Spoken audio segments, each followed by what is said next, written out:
সকালে ঘুম থেকে উঠে নিজে একটু ফ্রেশ হয়ে নিয়ে চলে এসেছি এখন বিছানাটা গোছাতে আর ঘরটাকে গুছিয়ে নিতে। ঘুম থেকে ওঠার পর যখন মশারির একটা কোণা খুলে রাখি মনে হয় কতক্ষণে পুরো বিছানাটা গোছাবো। একটা মশারির জন্য মনে হয় পুরো ঘরটাই কেমন যেন অগোছালো লাগে, কিন্তু কিছু করার নেই, মশারি না টাঙালে আমার কর্তামশাইয়ের আবার ঘুম আসে না। সাথে মেয়েও হয়েছে একই রকম, আমি দলে একটু হালকা, তাই তাদের কথাই আমাকে একটু শুনে চলতে হয়।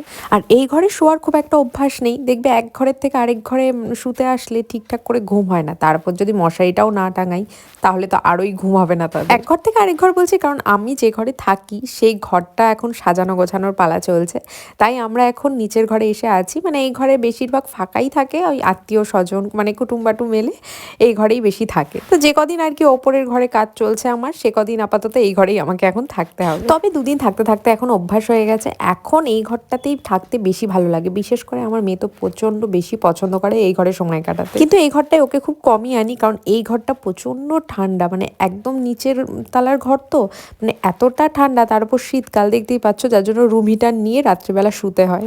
গরমকালে যদিও ভীষণ আরাম আছে এই ঘরে শুয়ে। এই দেখো আমার ঘরের এখন এই হচ্ছে অবস্থা। সিলিং এর কাজটা সবে কমপ্লিট হয়েছে, এখনো প্রচুর কাজ বাকি আছে, ধীরে ধীরে সব তোমাদেরকে দেখাবো। চলো এখন একটু রান্নাঘরের দিকে যাওয়া যাক। সকালবেলা এখন বরের অর্ডার হয়েছে লুচি আর ছোলার ডাল খাবে। ও সবাইকে বলেছে সবাই ওই যে ছোলার ডালটা করবো যে, হ্যাঁ ওটা প্রচুর তেল। সেটাই তো বলছি। বেলনি দেবো, বেলবা? না না না এইখানে আরে ছুরি দাও, এগুলো তুলতে হবে, এই গায়ে ওই টুকরো লেগে যায়। খাওয়ার ইচ্ছেটা যখন খুব বেশি হয় তখন ঠিক এভাবেই আমার হাতে হাতে কাজ করে দেয়। না একবারে মিথ্যা কথা বলবো না, কারণ মাঝে সাঝেই হাতে হাতে হেল্প অনেক রকম কাজেই ও আমাকে করে, কিন্তু রান্নাবান্নার দিকে করে না। যখন নিজের কোনো খাওয়ার খেতে খুব ইচ্ছে হয় তখন একমাত্র রান্নাঘরের দিকে তাকে দেখা যায়। আর নাইলে যখন আমি বলি যে তোমার হাতে এই রান্নাটা খেতে আমার খুব ইচ্ছে করছে, তখন হয়তো আমি সব গুছিয়ে দিলাম, সে হয়তো রান্নাটুকু শুধু করলো, মানে এরকমটা হয়। আজকে যেমন লুচি আর ছোলার ডাল খেতে তার ভীষণ ইচ্ছে গেছে, তাই ময়দাটা আমি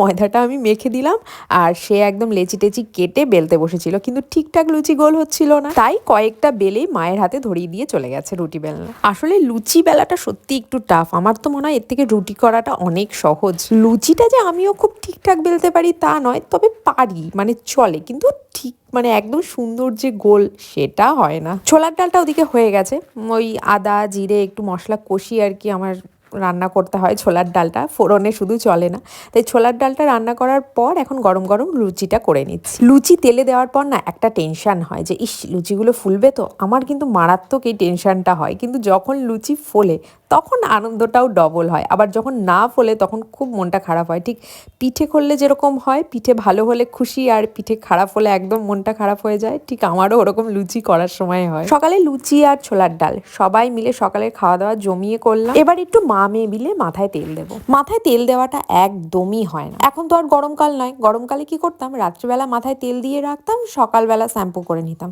কিন্তু এখন ঠান্ডা লাগার ভয়ে আর রাতের বেলা তেল দিই না। এই সকালবেলা হয়তো স্নান করতে যাবার এই 1 ঘন্টা কি আধা ঘন্টা আগে তখন মনে পড়লে মাথায় একটু তেল দিই, যার জন্য শীতকালে মাথায় তেল দেওয়াটা খুব কম হয়, আর চুলগুলোও সেই জন্য একদম জঘন্য হয়ে যায়। যদিও এবার শীতটা কিন্তু দারুণ পড়েছে, আমার খুব ভালো লেগেছে, মানে খুব যে ঠান্ডা তাও না, আবার ঠান্ডায় যে বেরোতে পারছি না, হাঁটতে পারছি না, উহু করছি, মানে এই ব্যাপারটাও না, আবার মানে বেশ ভাল লাগছে এবারে শীতটা আমার কাছে অন্তত বাবা, কারণ আমি ভীষণ শীত কাতুরে একটা মেয়ে। গরম আমি সহ্য করে নেব, কিন্তু শীত বাপরে বাপ, শীতে যেন হাতই বেরোয় না কাজ করার জন্য। মাম্মামকেও মাথায় একটু তেল মাখিয়ে এখন খানিকক্ষণের জন্য খেলতে দিলাম, আর আমিও মাথায় তেলটা মেখে নিলাম। এবার ঘরের যে বাদবাকি কাজগুলো আছে টুকটুক করে একটু সেরে নেব। সকালবেলা ওপরের ঘরগুলো এসে দিদি মুছে দিয়ে যায়, কিন্তু আমার নিচের ঘরটা কোনো সময় মোছা হয় কোনো সময় মোছা হয়, তাই দিনের মধ্যে যখন সময় পাই তখনই ঘরটা আমি একবার মুছে নিই। আজ ভীষণ আনন্দে কাজ করছি জানো তো, কারণ আজ আর আমার রান্না বান্না নেই। মাম্মাম অনেকদিন ধরেই বলছে মা বিরিয়ানি করো বিরিয়ানি করো, কিন্তু বিশ্বাস করো ওই ঝুট ঝামেলাটা না আর নিতে ইচ্ছা করছে না। শরীরটাও যে খুব একটা বেশি ভালো আছে তা না,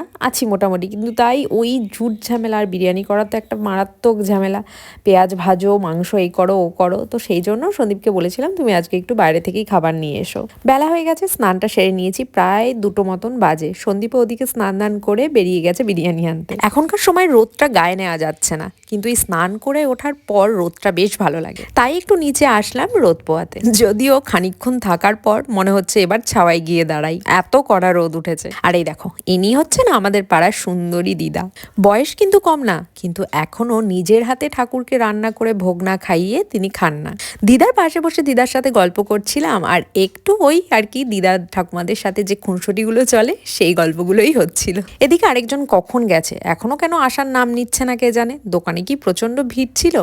আসার পর জিজ্ঞেস করতেই বলল গিয়ে শুধু একবার দাঁড়াতে, তুমি হয়তো অধৈর্যই হয়ে বাড়ি চলে আসতে। আমি বললাম যাই হোক বাবা, খালি হাতে আবার আসোনি তো? বললো সেটা করে আসলে কি আর আমায় আস্ত রাখতে। না না সত্যি আর দেরি করবো না, খিদেটা বড্ড পেয়েছে।